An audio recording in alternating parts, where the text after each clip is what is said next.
Assalamualaikum warahmatullahi wabarakatuh.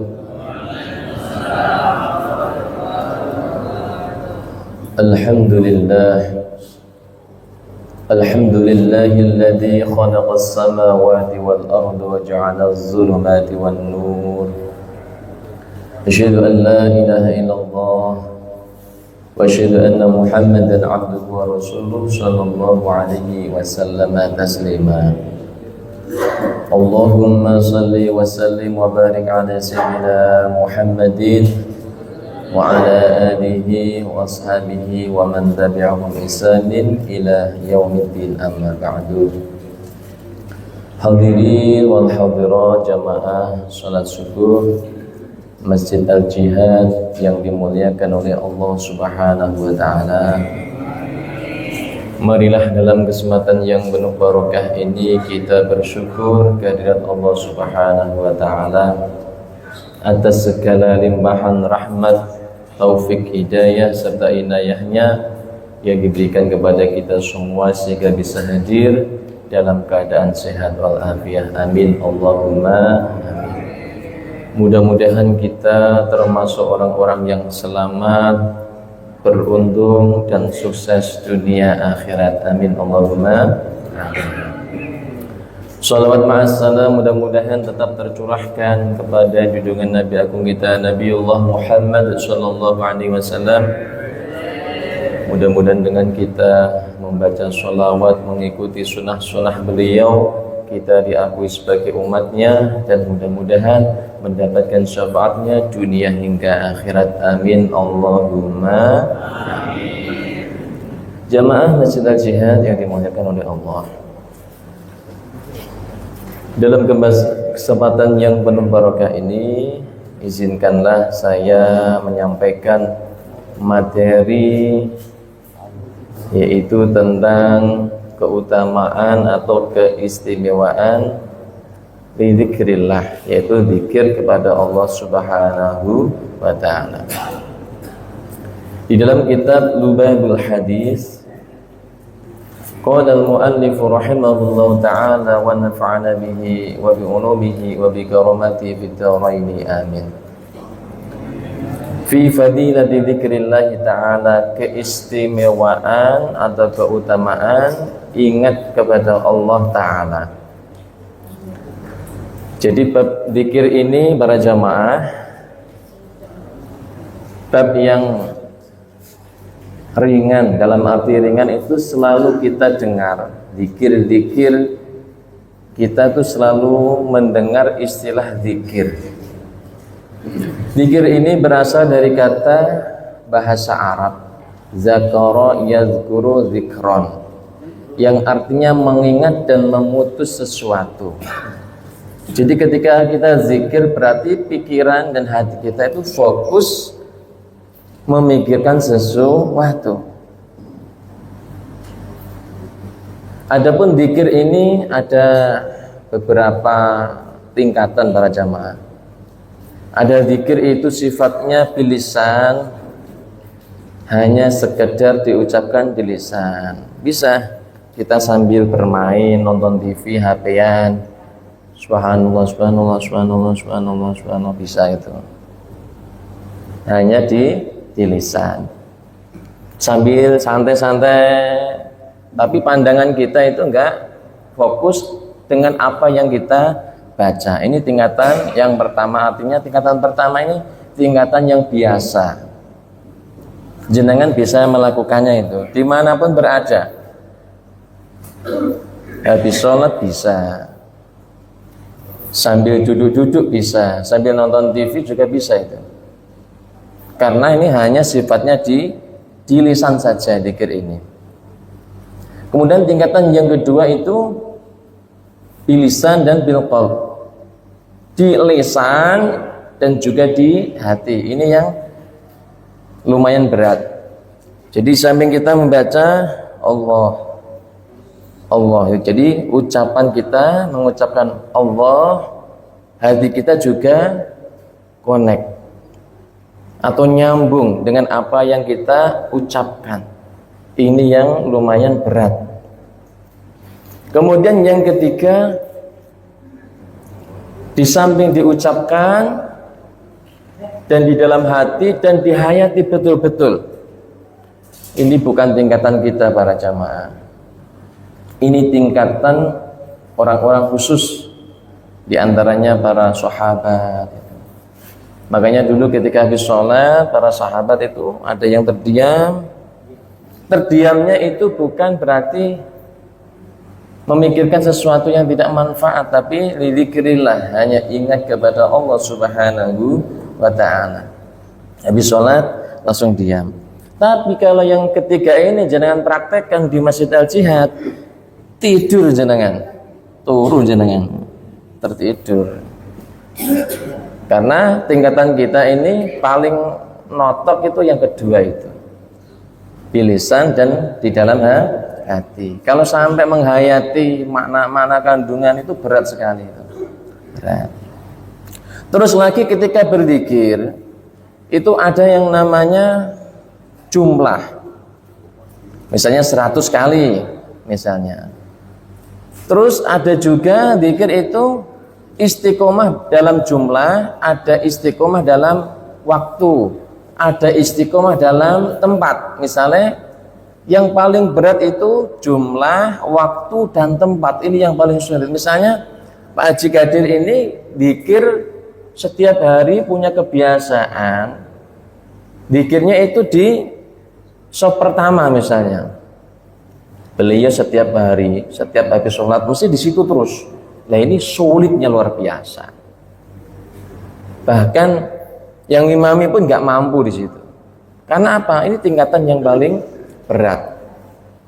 Jumlahnya misalnya 100, kemudian bacaannya sama, tempatnya sama, waktunya sama. Ini yang paling berat di situ. Biasanya ya hanya sebatas jumlah itu saja. Waktunya bebas. Nah ini tingkatan-tingkatan para jamaah. Sehingga manusia pun juga ada tingkatan-tingkatan. Sehingga kita nggak bisa menyamakan semua orang yang ada di masjid sama, nggak bisa. Ada yang punya kelebihan A dan B, C, terus banyak sekali perbedaan dan kelebihan masing-masing. Apalagi tingkatan para ulama, belum anbiya itu.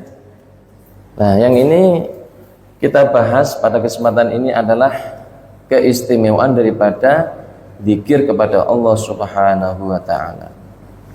Qala Rasulullah sallallahu alaihi wasallam, Nabi telah bersabda, zikrullahi, zikir kepada Allah itu alamul iman, yaitu benderanya iman, tandanya orang yang beriman. Jadi orang yang zikir kepada Allah berarti menunjukkan dirinya itu orang yang beriman kepada Allah Subhanahu wa ta'ala. Ini yang pertama. Wa bara'atun minan nifaqi, di samping sebagai tanda iman kepada Allah Subhanahu wa ta'ala, zikir itu bisa menyebabkan orang atau pelakunya bara'atun minan nifaqi, terbebas dari sifat munafik. Sifat munafik ini sifat yang paling jelek sekali, karena punya muka dua. Di depan panjenengan bagus, di belakang nusuk. Ya, ini orang-orang munafik. Di depan kita bagus, tetapi di belakang itu mereka beda. Ini orang-orang munafik. Ini sifat yang paling buruk sekali, adalah sifat munafik. Innal munafiqina fit darkil asfali minan nar. Makanya orang munafik ini ancamannya adalah neraka. Oleh karenanya kalau kita dzikrillah, kita insya Allah dibebaskan oleh Allah dari sifat munafik. Zikirnya yang tadi, di samping di lisan dan di dalam hati, dihayati betul-betul apa yang dibaca. Wa hisnun minasyaitani, di samping zikir itu menjadikan sebab terbebasnya sifat munafik dan juga menjadi benteng minasyaitani, dari apa? Gangguan, godaan syaitan. Orang yang zikir kepada Allah insya Allah gak gampang atau enggak bisa kesurupan atau terpengaruh oleh tipu daya syaitan. Karena hatinya tidak kosong, pikirannya tidak kosong. Bagi orang yang gampang kesurupan dan lain sebagainya itu biasanya pikirannya kosong, ngalamun di pojokan itu, ngalamun, dileleng, diam. Nah, itu gampang terpengaruh tipu daya syaitan di situ. Seorang Jawa gampang kesurupan itu. Nah, ini karena apa? Pikirannya kosong, hatinya kosong. Orang yang seperti ini lemah, batinnya lemah. Nah, sehingga orang yang seperti itu nggak pernah zikir kepada Allah, gampang terpengaruh oleh tipu daya syaitan.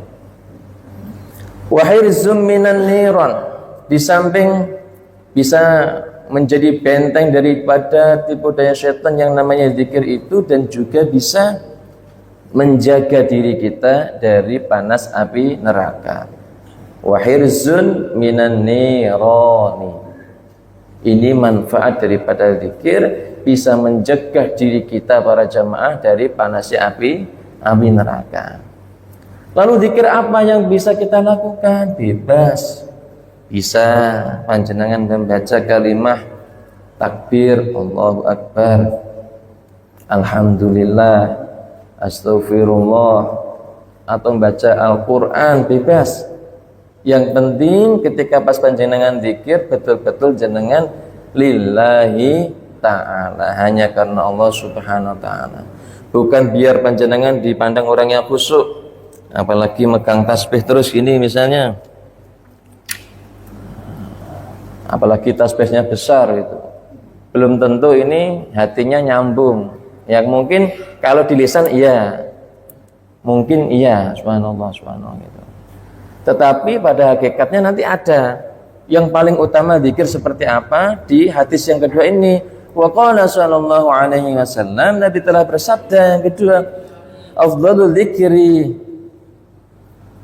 zikir yang paling utama, al-dzikrul khafiyyu, yaitu zikir yang dikerjakan dengan cara rahasia. Nah ini kalau keliling kampung misalnya tasbih, itu tidak mendapatkan keutamaan al-dzikrul khafiyyu, yaitu afdhalul dzikri, tidak mendapatkan keistimewaannya.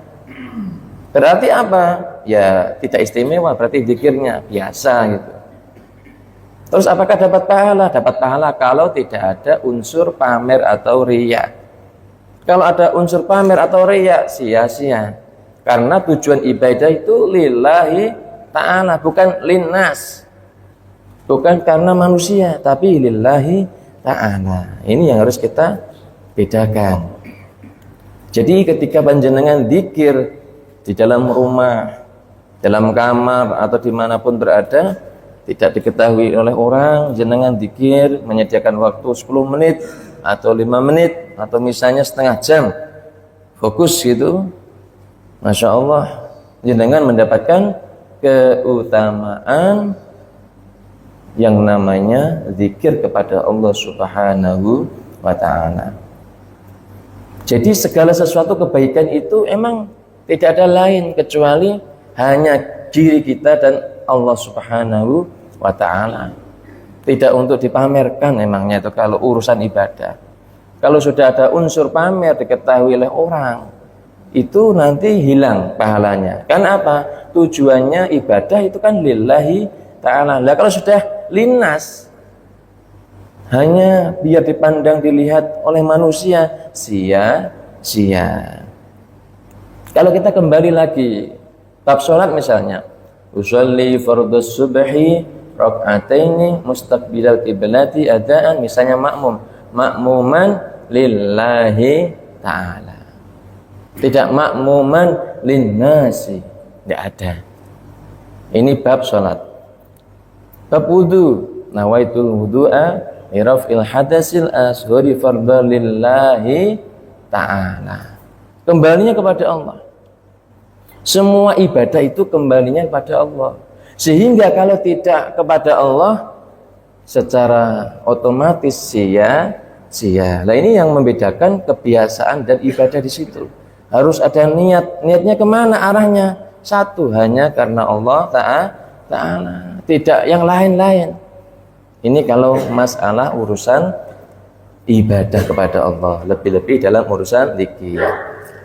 Kemudian hadis yang ketiga, wa qala sallallahu alaihi wasallam, Nabi telah bersabda, asyaddul a'mali salasun, amal yang paling berat, ya, jadi ada amal yang paling berat untuk dilakukan itu salasun, ada 3. Jadi ada amalan yang ringan, yang sedang, yang berat. Karena ini yang berat. Apa amalan yang berat itu? Zikrullahi ta'ala ala kulli halin. Coba, Masya Allah, berat sekali ini. Jadi ingat kepada Allah dalam setiap keadaan. Coba, kalau orang-orang ahli ibadah zaman dahulu, setiap kedipan mata itu beliau alhamdulillah. Coba jenengan nggak kedap 1 menit kuat jenengan. Bapak jenengan mboten kedap niku lho kiyat dengan 1 menit mawon mboten sah, setengah jam 1 menit. Melolong terus ngeten. Panas terus nerocoh akhirnya kedap. Ini berarti kedap itu termasuk nikmatnya Allah Subhanahu wa taala. Maka orang-orang soleh dahulu itu ketika kedap itu mengucapkan alhamdulillah itu. Bisa bergerak, alhamdulillah. Nyatanya enek wong sing stroke, nggak bisa gerak. Itu mau makan mana nggak bisa, apa? Ada organ-organ atau saraf yang kurang sehat di situ. Sehingga ketika kita bergerak, bisa berbicara, itu harus kita syukuri. Dengan apa? Gunakanlah itu semuanya dalam hal yang bermanfaat. Kita bisa berdiri, Masya Allah, nikmat. Banyak orang yang tidak bisa berdiri, bisa duduk, alhamdulillah. Banyak orang yang nggak bisa apa? Duduk. Bisa bersila gini, alhamdulillah. Ada yang bersila sebentar sudah nggak kuat, jadi sembujung terus. Nah, gitu. Karena apa? Ini nikmatnya Allah. Sehingga ketika pas bergerak itu kita ucapkan apa? Alhamdulillah. Ini berat sekali dalam prakteknya. Sehingga apa? Asyaddul a'mali salasun. Ini amal yang paling berat itu apa? Zikrillah. Zikir kepada Allah, ingat kepada Allah. Saya bisa bergerak, saya bisa berbicara, bisa bernafas, bisa berkedip, bisa mendengarkan, bisa melihat. Itu semuanya atas kehendak Allah Subhanahu wa ta'ala. Harus kita syukuri. Ini nikmat, betul. Nah. Kemudian wa muwasatul akhi min malika. Jadi ketika zikir yang berat yang kedua urutannya adalah wa muwasatul akhi min malika. Itu menolong saudara min malika dari harta kita. Jadi awake dhewe nulung itu dari harta kita, ini berat juga. Kalau tidak ada unsur pembiasaan, latihan, berat. Apalagi sampai berjuta-juta, apalagi sampai beratus-ratus juta, apalagi sampai miliar, berat itu. Hartanya triliunan, ada saudara yang nggak mampu, mau membantu, eman biasanya itu. Karena apa? Diakui atau tidak diakui, amalan yang seperti itu berat. Apalagi menyangkut dengan dulur sendiri atau saudara sendiri. Ini berat sekali itu. Kecuali kalau orang itu dilatih, insya Allah akan menjadi ringan dan terbiasa. Jadi segala kebaikan itu harus ada latihan para jamaah. Jenengan datang di masjid, ini kalau nggak ada pembiasaan sholat subuh, jenengan ya nggak bakal bisa bangun jam segini. Jenengan mungkin masih tertidur, atau mungkin jenengan punya kebiasaan di pasar atau yang lain sebagainya. Tapi karena jenengan sudah terbiasa setiap hari Rabu misalnya mengikuti pengajian di Masjid Al-Jihad misalnya, sehingga jenengan terdorong semangat dan otomatis terkadang tanpa ada alarm, terkadang itu sudah bangun duluan daripada alarmnya, karena sudah apa? Otomatis. Sehingga dalam bab zikir kepada Allah Subhanahu wa taala ini adalah kita harus betul-betul melatih, harus dilatih dan dibiasakan. Kebaikan itu kalau tidak dilatih, tidak dibiasakan, itu sulit. Apalagi dalam urusan akhlak, berat sekali. Belum yang sifatnya syariat, bab akhlak ini luar biasa, sulit, berat sekali. Bagaimana kita ini bisa menghargai orang lain, bisa menghormati orang lain, bisa ngajeni orang lain, itu berat sekali kalau enggak kita latih. Yang ada nanti kalau tidak dilatih dalam urusan seperti itu, yang ada maidu, walah wopo, biasa gitu. Jadi enggak ada menilai seseorang itu dalam hal yang positif, enggak ada, selalu jelek karena kebiasaannya jelek. Nah, ini yang harus dihilangkan dan dirubah menjadi yang lebih baik, harus dilatih gitu. Kemudian yang ketiga, amal yang berat yang berikutnya itu wa insaful fakiril baisi min nafsika, yaitu menolong orang yang fakir dari dirimu sendiri. Seperti halnya Sayyidina Umar bin Khattab dulu ketika menjadi khalifah, ada orang yang nggak bisa makan, orang yang fakir lah. Ketika menangis tengah malam, diperhatikan anaknya nangis, kayaknya masak, dilihatannya yang dimasak bukan makanan tapi batu. Akhirnya Sayyidina Umar melihat kejadian tersebut, akhirnya pulang dan ngambil 1 karung gandum, dibongkok sendiri. Kalau orang sekarang, ini seksi perganduman, ayo kirim, nah gitu. Tapi kalau melayani sendiri dengan tangan kita sendiri, berat itu, gak sembarang orang. Biasanya punya uang, sampai beli gitu, tinggal nunjuk gitu biasanya.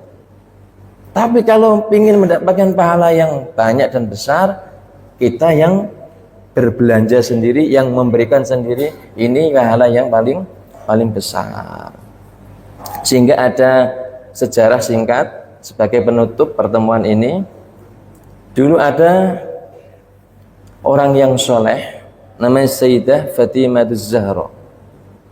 Ya, jadi putri Nabi Muhammad SAW. Karena beliau ini kehidupannya Sayyidina Ali dan Sayyidah Fatimah Az-Zahra ini Masya Allah luar biasa, sederhana sekali. Putri Nabi tapi kehidupannya sederhana.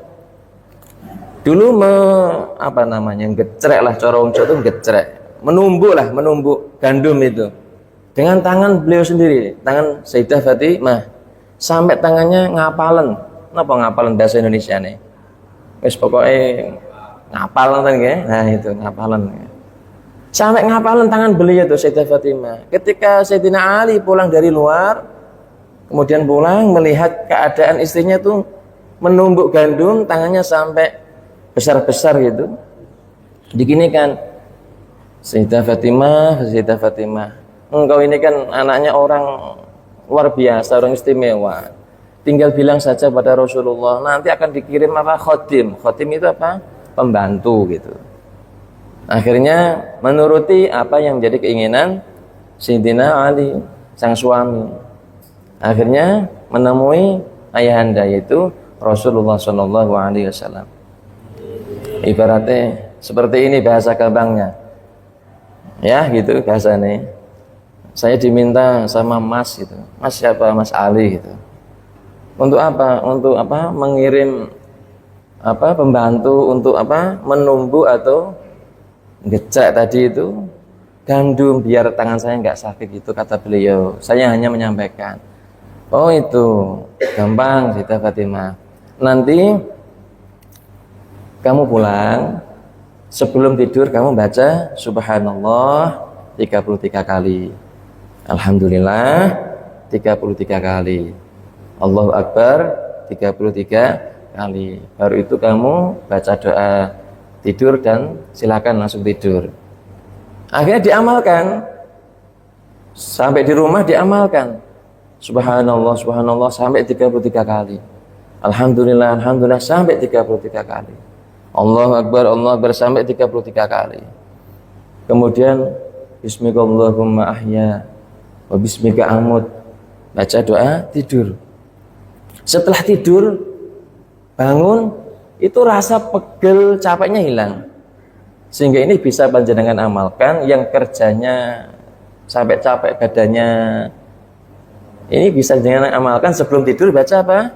Tasbih subhanallah 33 kali, alhamdulillah 33 kali, Allahu akbar 33 kali. Dikenal dengan istilah tasbih Fatimah. Ada amalan di sini, masya Allah, bisa panjenengan amalkan. Panjenengan misalnya sering keluar kota, naik motor atau aktivitas full di luar kebiasaan orang, misalnya sampai berjam-jam misalnya, itu bisa panjenengan amalkan sebelum tidur. Insya Allah capek pegel-pegel panjenengan akan hilang dengan barokahnya tasbih Fatimah. Inilah para jamaah yang bisa sedikit saya sampaikan, mudah-mudahan menjadi keterangan yang manfaat, barokah bagi kita semuanya, khususnya bagi yang menyampaikan. Kurang dan lebihnya mohon maaf. Wallahu muwaffiq ila aqwamit thoriq. Wassalamualaikum warahmatullahi wabarakatuh.